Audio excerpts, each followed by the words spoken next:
محترم سامعین و حاضرین،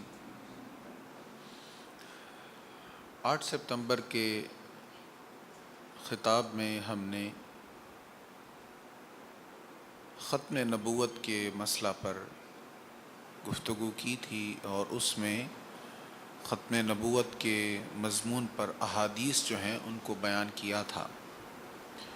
اس کی مناسبت یہ تھی کہ 7 ستمبر یوم ختم نبوت ہے اور 30 جون 1974 کو قائد اہل سنت حضرت علامہ امام شاہ احمد نورانی صدیقی رحمۃ اللہ تعالیٰ نے پارلیمنٹ میں یہ قرارداد پیش کی تھی کہ قادیانیوں کو غیر مسلم اقلیت قرار دیا جائے،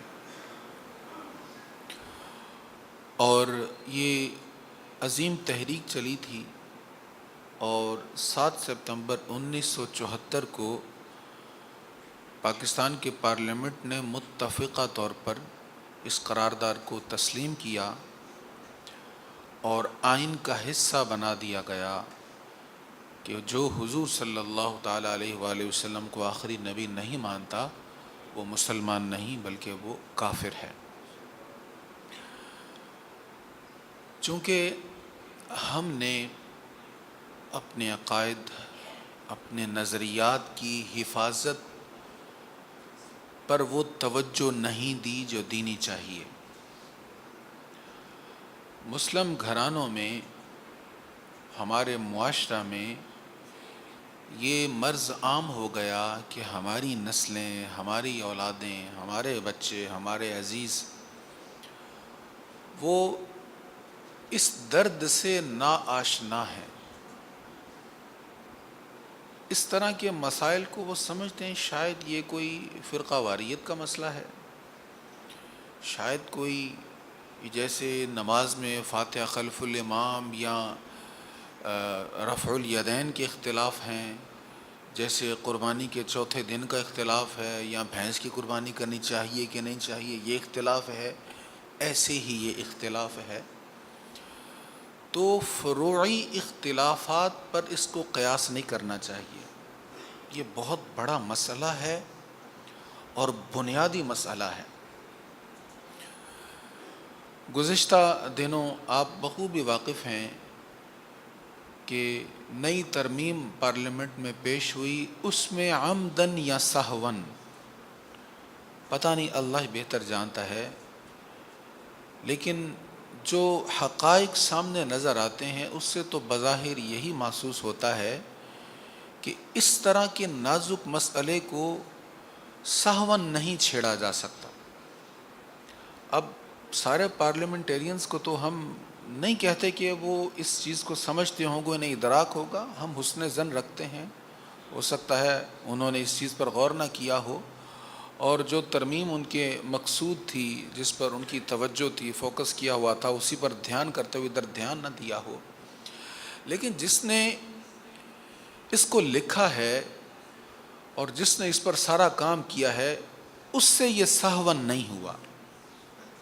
حلفیہ بیان کو اقرار نامے میں تبدیل کرنا، ہم کتنا بھی حسن ظن رکھ لیں، یہ دل نہیں مانتا کہ یہ سہون ہوا ہو، یہ یقیناً عمدن کیا گیا ہے، اور یہ بھی خوش آئند ہے کہ اس کو پھر واپس لے لیا گیا۔ ایک تحریک اٹھی، ایک شور اٹھا، بہت سارے لوگوں نے اپنی دکان چمکائی، بہت سارے لوگوں نے پوائنٹ سکورنگ کیا، اور یہاں پر جو دکھ والی بات ہے، درد والی بات ہے، وہ یہ ہے کہ نہایت نازک مسئلہ، ختم نبوت کا نہایت نازک مسئلہ، اس پر ہمارے بہت سے اداروں نے، بہت سارے طبقات نے اس پر سیاست چمکائی اور پوائنٹ سکورنگ کی ہے۔ اللہ تعالی ہمارے حال پر رحم فرمائے اور من حیث القوم ہمیں صحیح معنوں میں مسلمان بننے کی، سچا کھرا مسلمان بننے کی توفیق نصیب فرمائے۔ بزرگ فرماتے ہیں جتنی ہماری تعداد ہے، جتنے ہم لوگ ہیں، اگر ہم نام کے مسلمان ہونے کی بجائے سچے مسلمان ہو جائیں تو کافر ہمارے سامنے کوئی حیثیت نہیں رکھتے۔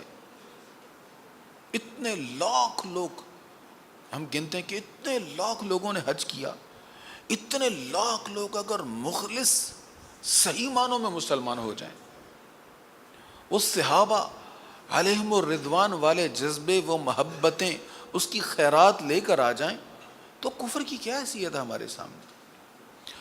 چند آیات اس ضمن میں اور کچھ تحریک ختم نبوت کے حوالے سے باتیں اختصاراً عرض کرتا ہوں۔ جو آیہ کریمہ سورہ احزاب کی پڑھنے کا شرف حاصل ہوا، فرمایا محمد تمہارے مردوں میں سے کسی کے باپ نہیں ہے، لیکن وہ اللہ کے رسول ہیں اور سب نبیوں میں سے آخری نبی ہیں۔ اچھا، یہ کیوں فرمایا کہ تمہارے مردوں میں سے کسی کے باپ نہیں ہیں؟ اصل میں اس آیت میں صرف ختم نبوت نہیں بیان ہوئی، اور بھی کئی مسائل بیان ہوئے۔ حضور علیہ الصلاۃ والتسلیم کی شادی حضرت سیدہ خدیجہ الکبریٰ رضی اللہ تعالی عنہا کے ساتھ ہوئی۔ بڑا پیارا واقعہ ہے۔ حضرت خدیجہ کی بارگاہ میں حضرت حکیم بن حزام نے ایک غلام پیش کیا۔ غلام بکتا ہوا آیا، بچہ تھا، اس کو اغوا کر لیا کسی نے، غلام بنا لیا، غلام بنا کے بیچ دیا۔ بکتا بکتا حکیم بن حزام کے پاس آیا۔ حکیم بن حزام نے سیدہ ام المؤمنین خدیجہ الکبریٰ رضی اللہ تعالی عنہ کو پیش کر دیا۔ حضرت خدیجہ نے اسی غلام کو حضور کی خدمت پر مامور کر دیا، حضور کو پیش کر دیا، یہ آپ کا خادم ہے۔ نام تھا زید۔ اب زید حضور کا خادم ہے، حضور کا غلام ہے۔ کچھ لوگ حج کرنے کے لیے آئے زید کے علاقے سے، انہوں نے دیکھا او یہ تو حارث کا بیٹا ہے، پہچان لیا۔ واپس گئے، جا کے حارث کو بتایا تیرا بیٹا ہم نے مکہ شریف میں فلاں شخص محمد صلی اللہ علیہ وسلم، محمد کے پاس ہم نے دیکھا ہے، ان کا غلام ہے۔ حارث نے اپنے بھائی کو ساتھ لیا، کچھ رقم اکٹھی کی، سفر کیا، حضور کی بارگاہ میں حاضر ہوئے۔ سالوں پرانی بات تھی جب بیٹا گم ہوا تھا۔ اب حضور کی بارگاہ میں حاضر ہوئے، کہنے لگے یہ ہمارا بیٹا ہے، آپ یہ رقم لے لیں ہم سے، ہم نے بڑی تعریف سنی ہے آپ کی، آپ بڑے یتیم پرور ہیں، غریبوں سے محبت کرنے والے ہیں، مسکینوں کے کام آنے والے ہیں، بیواؤں سے پیار کرنے والے ہیں۔ بلکہ حضور علیہ السلام کی یہ خوبی ہے، آپ غریبوں، یتیموں، بیواؤں کی خاطر محنت کیا کرتے تھے، ان کی خاطر محنت کیا کرتے تھے۔ بڑا فرق ہے۔ آج ہمارے پاس جو وافر پیسے ہوں، اضافی پیسے ہوں، ہم اس کو خرچ کرتے ہیں نیکی کے کاموں پر، غریبوں پر، اور حضور علیہ السلام محنت ہی اس لیے کیا کرتے تھے کہ میں اس کو خرچ کروں یتیموں اور بیواؤں پر۔ یہ امام بخاری نے کتاب الایمان میں لکھا ہے اس کو۔ تو حضور پرنور صلی اللہ علیہ وسلم کی بارگاہ میں آئے، آ کر کہنے لگے کہ یہ ہمارا بیٹا ہے، آپ اس کی رقم لے لیں، جو بھی قیمت متعین آپ فرمائیں لے لیں، اور اس کو ہمارے ساتھ بھیج دیں۔ نبی رحمت صلی اللہ علیہ وسلم نے فرمایا یہ تمہارا بیٹا ہے، اگر جانا چاہتا ہے تو بغیر پیسوں کے لے جاؤ، اگر نہیں جانا چاہتا تو پیسے لے کر زبردستی نہیں بھیجوں گا، جانا چاہتا تو لے جائیں آپ۔ اب باپ بڑا خوش ہوا، چچا بڑا خوش ہوا، لو تو یہ تو مفت میں مسئلہ حل ہو گیا۔ بیٹے سے کہا چلو چلتے ہیں، وطن میں چلتے ہیں، اپنے دیس میں چلتے ہیں۔ وہ کہنے لگا میں نے تو نہیں جانا۔ چچا کہنے لگا تو نہیں جائے گا؟ اس نے کہا قسم سے نہیں جاؤں گا، پردیس میں رہے گا تو۔ وہ جو حدیث کے الفاظ ہیں اس کا ترجمہ کرتا ہوں، وہ کہتا ہے کیا تو اپنے وطن پر پردیس کو ترجیح دے رہا ہے؟ غلامی، کیا تو آزادی پر غلامی کو ترجیح دے رہا ہے؟ کیا تو والدین پر آقا کو ترجیح دے رہا ہے؟ اس نے آگے سے کہا تو میں کیا بتاؤں چچا، جو اس غلامی میں مزہ ہے وہ آزادی میں نہیں ہے۔ جو محبت اس در سے ملی ہے وہ تو مجھے گھر سے بھی نہیں ملی۔ اللہ اکبر۔ اس حدیث میں حضور علیہ السلام کی سیرت بھی بیان ہو رہی ہے، اور بہت بڑا ہمارے لیے سبق بھی ہے۔ ہمارے پاس کوئی کام کرنے والا سالوں کام کرتا رہے، خدمت کرتا رہے، پلٹ کر چلا جائے تو پھر دوبارہ ملنے نہیں آتا. کیوں؟ رویہ ہی ایسا کیا ہوتا ہے, سلوک ہی ایسا رکھا ہوتا ہے ہم نے, محبت ہی ایسی کی ہوتی. پلٹ کر تو وہ آئے جس سے پیار کیا ہو, جس سے محبت کی ہو, جس کے دکھ درد کو اپنا سمجھا ہو. اور یہ میرے مصطفیٰ ہے, نوکر نہیں ہے, غلام ہے. غلام کو اتنا پیار دیا کہ وہ کہتا میں نہیں جاؤں گا, ماں کے پاس بھی نہیں جاؤں گا, وطن میں نہیں جاؤں گا, یہیں حضور کے قدموں میں پڑا رہوں گا. کریم آقا صلی اللہ تعالیٰ علیہ وآلہ وسلم نے زید کو بڑا پیار کیا اور انہیں اپنا بیٹا بنا لیا کہ زید تو میرا بیٹا ہے. اب مکہ معظمہ میں زید بن محمد کہا جانے لگا, حالانکہ وہ حضور علیہ السلام کے سلبی بیٹے تو نہیں تھے نا, سلبی بیٹے تو نہیں تھے. حضور ان کے والد تو نہیں تھے نا, والد تو ان کے حارثہ ہی تھے نا. تو یہ کہا جانے لگا کہ زید بن محمد. نبی رحمت صلی اللہ تعالیٰ علیہ وآلہ وسلم نے زید سے بڑا پیار کیا. صرف زید سے پیار نہیں کیا, زید کے بیٹے اسامہ سے بھی بڑا پیار کیا. زید کے پھر بیٹے ہوئے حضرت اسامہ. حدیث میں ہے کہ ان کی رنگت بھی سیاہ تھی اور ڈارک رنگ تھا ان کا, اور ناک تھوڑی سی چپٹی ہوئی تھی.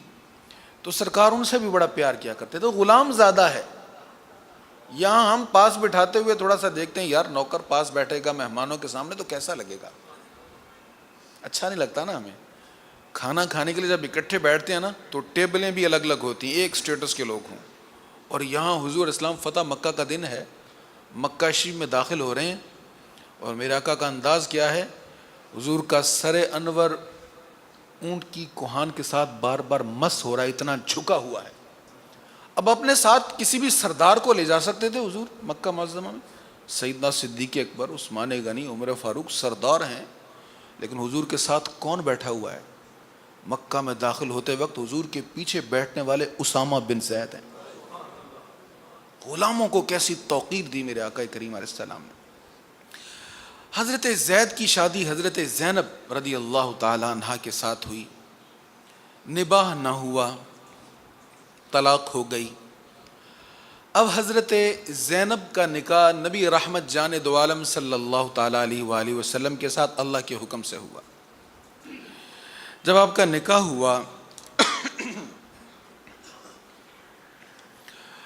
تو نبی کریم صلی اللہ تعالیٰ علیہ وآلہ وسلم کے بارے میں کفار نے یہ کہنا شروع کر دیا, دیکھیں جی حضور علیہ السلام نے, محمد نے نبی کریم صلی اللہ علیہ وسلم کے بارے میں کہا جانے لگا کفار کی طرف سے کہ انہوں نے اپنی بہو کے ساتھ نکاح کر لیا ہے. اب وہ حضور کی بہو تو تب ہوتی جب زید حضور کے سگے بیٹے ہوتے, تو زید حضور کے سگے بیٹے نہیں تھے. تو یہ مسئلہ یہاں پر اولین جو مسئلہ یہاں پر یہ بیان ہو رہا ہے, ما کان محمد ابا احد من رجالکم, محمد تمہارے مردوں میں سے کسی کے باپ نہیں ہے. یعنی وہ حضرت زید کے بھی باپ نہیں ہیں. ولیکن رسول اللہ, لیکن وہ اللہ کے رسول ہیں. ولیکن رسول اللہ, لیکن وہ اللہ کے رسول ہیں. مفسر فرماتے ہیں یہاں لیکن کا مطلب لیکن ہی ہوتا ہے, جو ہم اردو میں کہتے ہیں نا لیکن, وہی عربی میں لیکن ہے. تو مفسر فرماتے ہیں لیکن کا معنی یہ ہے کہ وہ تمہارے مردوں میں سے کسی کے باپ تو نہیں ہیں, یعنی کسی کے والد تو نہیں ہیں, لیکن روحانی اعتبار سے ساری امت کے مردوں کے باپ ہیں. ولیکن رسول اللہ, لیکن وہ اللہ کے رسول ہیں, اور جو رسول ہوتا ہے وہ اپنے امتی کا روحانی باپ ہوتا ہے. ولیکن رسول اللہ وخاتم النبیین, اور وہ نبیوں میں سب سے آخری نبی ہیں. حضور صلی اللہ تعالیٰ علیہ وآلہ وسلم کے تشریف لے آنے کے بعد اب کسی نبی کی کوئی ضرورت اور گنجائش نہیں رہی, بس آخری نبی آ گیا, حضور کے بعد کوئی نبی نہیں. سورۃ مائدہ کی آیت نمبر 3 ہے, الیوم اکملت لکم دینکم واتممت علیکم نعمتی ورضیت لکم الاسلام دینا. آج میں نے تمہارے لیے دین کو کامل کر دیا اور تمہارے اوپر اپنی نعمت کو تمام کر دیا, اور تمہارے لیے اسلام کو بطور دین پسند کر لیا. دین مکمل ہو گیا ہے, تکمیل ہو گئی ہے, تمام مکارم اخلاق کو تکمیل دینے والی ذات مصطفیٰ تشریف لا چکی ہے. یہ آیہ کریمہ بھی بتا رہی ہے کہ حضور علیہ الصلاۃ والتسلیم کے تشریف لے آنے کے بعد اب کسی نبی کی کوئی گنجائش نہیں ہے۔ پھر قرآن کریم میں ارشاد ہے سورہ سبا میں اللہ تعالیٰ فرماتا ہے وما ارسلناک الا کافۃ للناس بشیرا ونذیرا، اور اے رسول مکرم ہم نے آپ کو دنیا کے تمام لوگوں کے لیے جنت کی بشارت دینے والا اور دوزخ سے ڈرانے والا بنا کر بھیجا ہے۔ سرکار کریم علیہ الصلاۃ والتسلیم کی نبوت نہ تو علاقہ کے اعتبار سے محدود ہے، نہ دورانی یا ٹائم پیریڈ کے اعتبار سے محدود ہے۔ پہلے انبیاء کی نبوتیں علاقے کے اعتبار سے محدود ہوتی، جغرافیائی اعتبار سے وہ حدیں ہوتی تھی، آپ اس علاقے میں تبلیغ کریں گے، آپ اس علاقے میں تبلیغ کریں گے، سیم ٹائم۔ بہت سارے انبیاء ایک وقت میں مختلف علاقوں میں تبلیغ کرتے رہے، اور جب ایک نبی کی وہ تبلیغ کا دورانیہ ختم ہو جاتا، وہ تشریف لے جاتا، پھر اگلا نبی آ جاتا۔ فرمایا اب ایسا نہیں ہے، جیسے سب کا خدا ایک ہے ویسے ہی ان کا تمہارا ہمارا نبی، اب سب کا ایک ہی نبی ہے، کافۃ للناس، تمام روئے زمین کے انسانوں کے لیے حضور علیہ الصلاۃ والتسلیم کو نبی بنا کر بھیجا گیا۔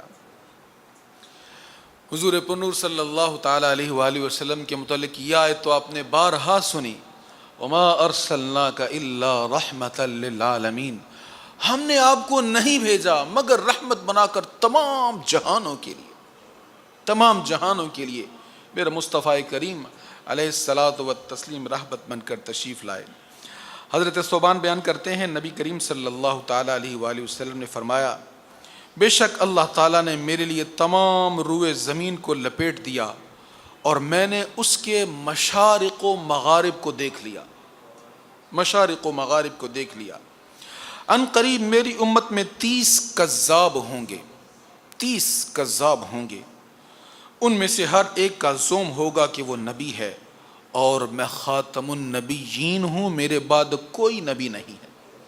حضور نے پہلے ارشاد فرما دیا 30 بڑے کذاب۔ اس وقت دنیا میں سب سے زیادہ جس کذاب کے مانے جانے والے لوگ ہیں وہ غلام احمد قادیانی ہے، جن کو ہم قادیانی کہتے ہیں یا احمدی کہتے ہیں۔ ان کے 2 گروہ ہیں، ایک لاہوری گروپ ہے اور ایک قادیانی یا جماعت احمدیہ یا احمدی کے ہلوانے والے۔ تو سرکار کریم علیہ السلام نے 30 لوگوں کی نشاندہی فرمائی، فرمایا 30 لوگ ہوں گے بڑے کذاب، جیسے ایک یہ جھوٹا ہے ایسے ہی بہت بڑے کذاب 30 ہوں گے۔ اور یہ سرکار کریم علیہ السلام کے دور سے کام شروع ہو گیا تھا۔ مسیلمہ کذاب نے حضور علیہ السلام کی ظاہری حیات طیبہ میں دعوی نبوت کر دیا تھا، اور سیدنا صدیق اکبر رضی اللہ تعالیٰ عنہ کے حکم پر سب سے بڑا لشکر جو یمامہ کی طرف بھیجا گیا، یہ معمولی لڑائی نہیں ہے۔ یہ آپ کو یاد ہوگا ستمبر کے بیان میں بھی میں نے عرض کیا تھا، 8 سپتمبر کے بیان میں، کہ سب سے زیادہ صحابہ کرام جس جنگ میں شہید ہوئے ہیں وہ جنگ یمامہ ہے، اور بڑی درد کی داستان ہے۔ بعض علماء نے کہا 200 سے زیادہ حفاظ صحابہ تھے، بعض نے کہا 700 سے زیادہ حفاظ صحابہ شہید ہوئے ہیں، اور 1300 زیادہ صحابہ کرام اس جنگ میں شہید ہوئے ہیں۔ اور حضور علیہ الصلوۃ والتسلیم کی حیات طیبہ میں جتنی بھی جنگیں ہوئی، کسی بھی جنگ کے تمام شہداء کی تعداد کو اگر اکٹھا کر لیں تو اتنی تعداد نہیں بنتی۔ تو یہ کیا معمولی مسئلہ تھا؟ معمولی مسئلہ نہیں تھا ختم نبوت کا۔ حضرت حبیب بن زید رضی اللہ تعالی عنہ، آپ کو مسیلمہ کذاب کے ساتھیوں نے پکڑ لیا، صحابی ہیں، پکڑ کر مسیلمہ کے پاس لے گئے، اس نے گرفتار کر لیا، اس نے اپنی نبوت کے بارے میں اقرار کروانا چاہا، کہا میرے بارے میں کیا کہتے ہو؟ مجھے نبی مانتے ہو؟ اقرار کرتے ہو کہ میں اللہ کا نبی ہوں؟ مسیلمہ کذاب کہہ رہا ہے۔ حضرت حبیب بن زید کہنے لگے تیری آواز نہیں آ رہی، مجھے سنائی نہیں دے رہا تو کیا کہہ رہا ہے۔ اس نے کہا کیا اس بات کا اقرار کرتے ہو کہ محمد اللہ کے نبی ہیں؟ اس نے کہا ہاں، اشہد ان لا الہ الا اللہ واشہد ان محمد الرسول اللہ۔ پھر کہا کیا اس بات کا اقرار کرتے ہو کہ میں مسیلمہ کذاب اپنے بارے میں کہا کہ میں اللہ کا نبی؟ کہا مجھے آواز نہیں آ رہی، کیا کہہ رہا تو؟ مجھے آواز نہیں آ رہی، سنائی نہیں دے رہا۔ اس نے حکم دیا کہ اس کا پاؤں جوڑ سے کاٹ کے الگ کر دو. حضرت حبیب بن زید کا ایک پاؤں کاٹ کے الگ کر دیا گیا. کہا اب اقرار کرتے ہو؟ کہا مجھے اب بھی سنائی نہیں دے رہا تو کیا بک رہا ہے. دوسرا پاؤں کاٹ دیا گیا. کہا اقرار کرتے ہو؟ کہا نہیں مجھے نہیں آواز آ رہی تو کیا بھونک رہا ہے. ایک ایک جوڑ علیحدہ کیا جا رہا ہے. کسی کا مرنا آسان ہوتا ہے, تڑپ تڑپ کے مرنا کیسا ہوتا ہے. آج کل تو یہ مناظر آپ نے خوب دیکھ لیے, سوشل میڈیا پر بہت وائرل ہو گئے اس طرح کے کلپس. یہ سب حضرت حبیب بن زید کے ساتھ ہوا, اور ختم نبوت کی خاطر ایسی شہادت نوش کی کہ دنیا آج تک حیران ہے. ایک ایک جوڑ الگ کیا جا رہا ہے. آخری ہچکی لیتے ہوئے بھی کہا کہ محمد مصطفیٰ صلی اللہ علیہ وسلم کو اللہ کا نبی مانتا ہوں اور حضور کے بعد کسی کو نبی نہیں مانتا. آخری سانس لیتے ہوئے بھی حضرت حبیب بن زید کی زبان سے یہی جملے نکل رہے تھے. 1953 کی تحریک ختم نبوت, آپ نے اگر تاریخ پڑھی ہو تو آپ کے رونگٹے کھڑے ہو جائیں گے. تحریک ختم نبوت معمولی تحریک نہیں ہے, ہزاروں جانیں قربان کی ہیں, ہزاروں جانیں قربان کی ہیں. حضرت مجاہد ختم نبوت علامہ عبدالستار خان نیازی رحمۃ اللہ تعالی علیہ, آپ کو فوجی عدالت میں پیش کر دیا گیا, سزائے موت کا حکم ہوا اور یہ کہا گیا کہ مسٹر جب تک تیرے جسم سے جان نہیں نکلے گی نا تو پھانسی کے پھندے سے لٹکا رہے گا. یہ کہا گیا, فی البدی جواب دیا. آپ میں سے بہت سے لوگوں نے ان کی زیارت کی ہوگی. کیا حسین چہرہ تھا, اور کیا جاہ و جلال تھا ان کے چہرے پر, اور کیا عمامہ تھا ان کا, کیا داڑھی مبارک تھی. بڑے روبدار انداز میں کہا بس یہی کچھ تھا تیرے پاس, بس یہی کچھ تھا تیرے پاس, میری جان لینی ہے. یہ ایک جان کیا, خدا کی قسم 1,00,000 جانیں ہوتی وہ بھی حضور کی ختم نبوت پر قربان کر دیتا. ایسے ایسے مجاہدین اللہ نے عطا فرمائے. اور پھر یہ تاریخ پرانی ہے, سیدنا صدیق اکبر رضی اللہ تعالی عنہ نے اس پر کام کیا ہے. صحابہ کرام علیہم الرضوان نے قربانیاں دی ہیں, تابعین نے جانوں کا نذرانہ پیش کیا ہے, اور ہمارے اسلاف کی درد بھری داستانیں ہیں. توپوں کے سامنے باندھ کر گولے چلائے گئے اور ان کے جسموں کو اڑا دیا گیا, اور کسی کو بند کر دیا گیا, اور کسی کے جسم پر استریاں گرم کر کر کے پھیری گئیں. ساری رات استریاں گرم کر کے پشت پر لگائی جاتی ہیں, اور صبح پوچھا جاتا ہے ہاں کفایت اللہ بتا اب فتویٰ واپس لیتا ہے کہ نہیں لیتا. اور مولانا کفایت اللہ کافی رحمۃ اللہ تعالی کہتے ہیں کہ سب کچھ لے لو پر مصطفیٰ کے دین پر ایک آنچ بھی نہیں آنے دیں گے. اللہ اکبر, بڑا درد بھرا کلام ہے آپ کا, ابھی وقت نہیں ہے. یہ تحریک چلتی رہی, اور پھر ہمارے قائد اہل سنت, قائد ملت اسلامی حضرت علامہ امام شاہ احمد نورانی صدیقی رحمۃ اللہ تعالی علیہ کو یہ اعزاز نصیب ہوا